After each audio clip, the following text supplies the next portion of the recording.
afternoon, everyone. This is Tony from her Homestead Skills. Well, I wanted to get at least another video or two out before Christmas. I want to wish everyone a very, very happy and healthy and wonderful Christmas day, right through to the New Year's. Hope everyone is enjoying their holidays, getting together with family, good food, good friends, helping each other, propping each other up, supporting each other. That's what's really important this time of year. We have to remember what Christmas is really all about. And it isn't so much all about what gifts, but it is a time to be close to family and friends. And I do consider my YouTube family as well. You may be a little bit distant, but we spend an awful lot of time together. So yes, my YouTube family is my family as well, and I wish you all a very, very, very happy Christmas. Now, we've got a lot of changes upcoming for the 2025. There's going to be tremendous upheaval worldwide, and there's no doubt about that. Trump will certainly do a lot to change what's going on in the U.S., and he may have a lot of obstacles to overcome, but he seems to be the man capable of overcoming pretty much all of them. We'll see what happens. I'm sure that he'll have some losses, but likely he'll have more wins than losses. And in Canada, we have our own turmoil brewing, and perhaps it's just becoming very public these days, but it's those of us that have lived here have known that this has been ongoing for quite a while now.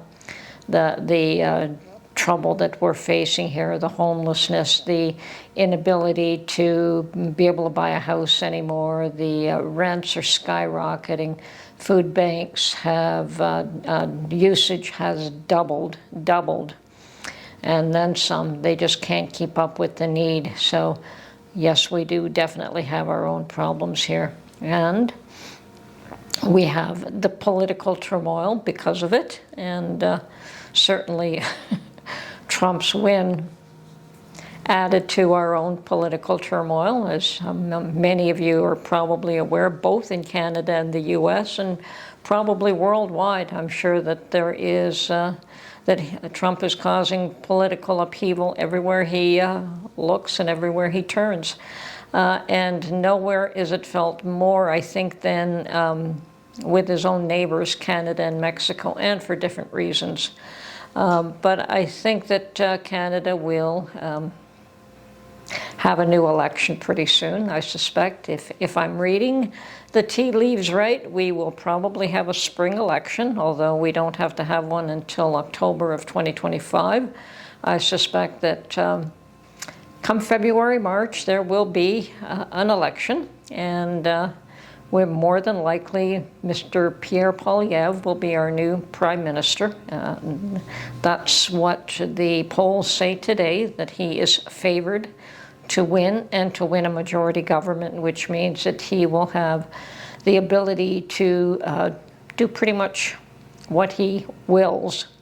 When you have a minority government, which is what the Liberals currently have now, they need the support of another party in order to be able to accomplish things. And in order to get that support, they have to concede what the other party may want and do something along those lines. And up until now, the NDP party has supported the Liberals and kept them in power. And even the NDP is beginning to understand that they're in a very precarious position for doing so, because everyone wants to see Trudeau go. And it's becoming very open and very public, and wherever he goes, he is not welcome. And the resignation of Chrystia Freeland, who is the Finance Minister of Canada, that has certainly sparked quite the upheaval in Canadian politics. And apparently Trudeau was going to shuffle her down to another cabinet position anyway, and rather than accepting that, she decided to resign. She will still keep her seat, but she has resigned her position as finance minister, and I think she also had deputy prime minister position as well. So with that, there was also a reconfiguration. He moved around a whole bunch of cabinet members. I think there's like 7 or 8 new ones. He ousted a whole bunch of them. So I don't think the cabinet shuffle is going to do him much good. And certainly there were others who didn't want certain positions that he offered them. But I don't think he's long for this this position anyway, and I think most people know it, and they're just keeping their distance. So where do we go from here? Well, in the short term, we're probably in a similar position to the U.S. in that we don't have a sitting government right now. They've all gone home for the holidays. They will not come back until January the 27th, I believe. Trump will be the President of the United States before the Canadian government comes back to work. Now, Pierre Poilievre is a name that you're probably going to hear a lot more often up here. We're hoping, of course, that he will be the next Prime Minister of Canada.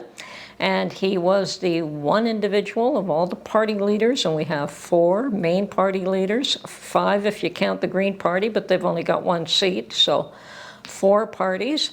And he was the only leader of any party that has stated that Canada will never become the 51st state. And he said that in no uncertain terms, that although there are certain things that Canada and the U.S. do have to work on together, which is firming up the border and strengthening our military, there is no way that Canada will ever become the 51st state. So, yes, he believes that, as many of us do, that Trump can spot weakness a mile away, and he was just trolling Trudeau. But Mr. Pierre Poilievre just did not think that was as funny as some people do. And if he's to be the next Prime Minister of Canada, he certainly is taking a very strong position right from the get-go before he even has that position. He's a strong leader and one that we hope will be in place very soon. And with that, you will hear a lot more about what he plans to do and what his issue is. And of course, he's been trying to kill the carbon tax that has been imposed upon Canadians for a long time. And I'm sure that that is one of the first things that he will do. And we'll see from, and of course, kill the CBC. Now, if anyone doesn't know what the CBC is, it's the Canadian Broadcasting Corporation. And the CBC is completely funded by the government. And because of that, they tend to very much lean liberal, lean left, because they have a very, very large budget paid for by we the people. And the one thing that Poilievre has committed to doing was defunding the CBC.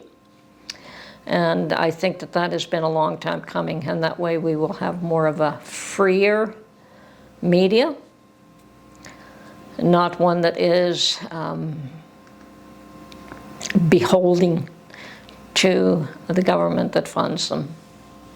Now we see that Trump is already flexing his muscles in the U.S., and good for him. I mean, there's nobody else doing it there.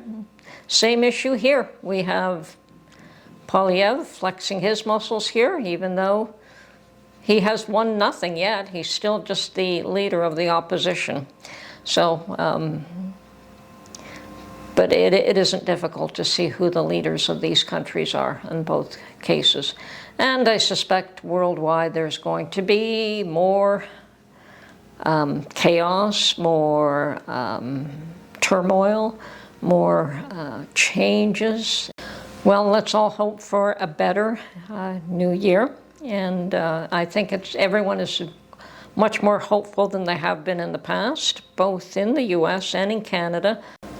For us, Mexico is a fairly distant country, although we do have Mexican workers that do come to Canada as well. The Mexican people remind me very much of my own people. 20, 30, 40, 50 years ago when they all came here. They all worked very, very hard. They saw opportunities and they put their backs to it. They bought homes, they built lives, and they started at the bottom with absolutely nothing. So if these immigrants that come here today had the same attitude, there wouldn't be the issues that we're seeing with them now. So we'll see what happens. I know that both countries have to clean up our immigration, and I think around the world it's not much different. Now all of us are getting together for Christmas at my daughter's home, and she has moved to a new home this year, actually a few months ago now, so it is quite the distance away, and with the weather being cold and snowy, it could be quite the travel for all of us. I mean, and I don't think that there's anyone that isn't going to travel at least an hour to get there. Probably the closest ones, it'll be an hour, and for some of us it could be much longer. So she has decided that this time around, rather than a Christmas dinner, we're going to have a late afternoon Christmas brunch, which is a great idea, so that everyone could get there for the afternoon, spend some time together, and then get home before it gets very late. I used to host all of these, but my daughter has taken that job over, and she's welcome to it. I don't mind at all. And I don't mind helping, and I don't mind baking and cooking and doing whatever she would like for me to do to assist. And the cleanup, of course. Have no issue with lending a hand everywhere there.